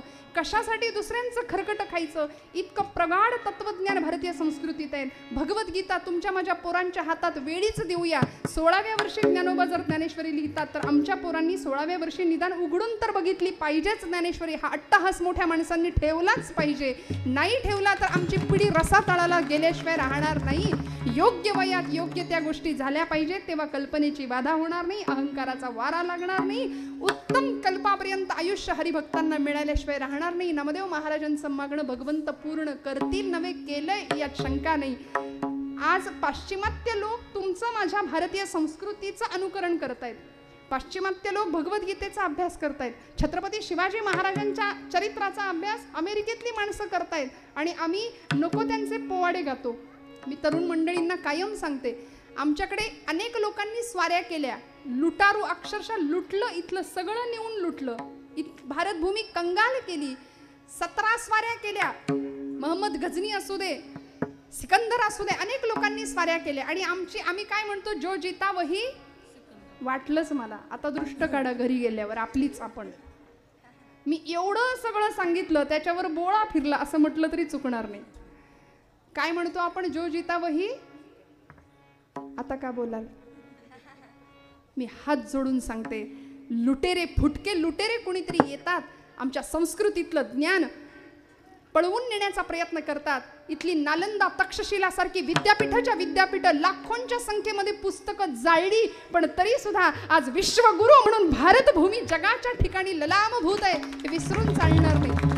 सगळ्या जगामध्ये भारत हा गुरुस्थानी आहे. प्रत्येकाला आत्मिक शांतता हवी असेल तर भारतीय अध्यात्मशास्त्राकडे यावंच लागेल. सगळा भंपकपणा, सगळा भपकेबाजपणा दूर ठेवावा लागेल आणि आमच्या भारतीय संस्कृतीतलं मूळ विसरून चालणार नाही. सगळी मंडळी इकडे धावायला लागली आणि आम्ही नको त्यांचं अनुकरण करतो. आजपासून म्हणी बदलूया. माझ्या तरुणांना मी सांगेन, जो जीता वही सिकंदर नाही, आजपासून बदला. जो जीता वही छत्रपती शिवाजी महाराज, जो जीता वही महाराणा प्रताप, जो जीता वही पृथ्वीराज चौहान, जो जीता वही राजा पृथ्वीराज चौहान, राजा विक्रमादित्य. का हो, भरपूर यादी होईल मोठी. आपल्याला ऑप्शन दिलेत, काही म्हणा, पण सिकंदर नाही म्हणायचं आजपासून. राजांनी एवढं केलं, आमचा इथला धर्म शाबूत आहे. आज तुमच्या माझ्या स्त्रियांचं शील सुरक्षित आहे. कुंकू कपाळावरचं सुरक्षित राहावं याकरते आयुष्याचा यज्ञ केला या मंडळींनी. आणि आम्ही अनेक महापुरुषांच्या जयंत्या साजऱ्या करतो. डीजे शिवाय आमची जयंती होत नाही. छत्रपती शिवप्रभू आमच्या दंडात किती आहेत यापेक्षा